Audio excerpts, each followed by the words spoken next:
Hey, second grade, welcome to Tuesday's math class. Today you will have two tests to take. You'll take your fact assessment and your written assessment. If you want to practice your math facts beforehand, you can go ahead and go to those other YouTube videos and practice your -8s and your -9s, even though there's a little bit more on the test than those two. You guys totally got this.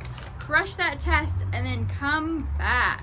Alright, you will also have an oral assessment.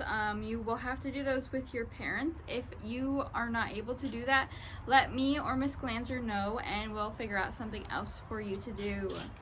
So today we are going to be learning about units of measurement. So a few weeks ago we measured our height in feet and inches.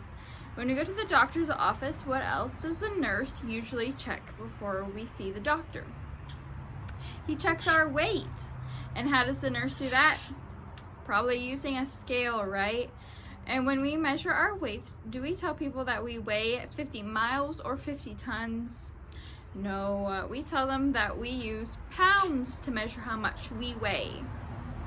We can tell people how much we weigh in different ways. We can tell them how many pounds we weigh, or we can tell them how many kilograms we weigh. Today you will learn how to measure weight using pounds. We can't see a pound, can we? It's something that we feel. Something small can weigh a pound, or something large can weigh a pound.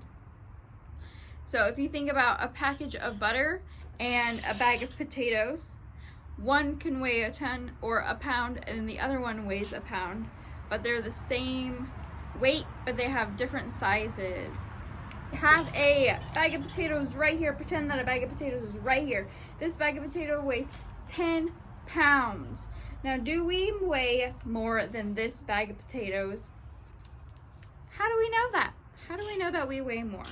We could think about how you can probably pick up a bag of potatoes pretty easily, but you can't really pick up your partner very easily. And you can also say that you are bigger than a bag of potatoes, I hope.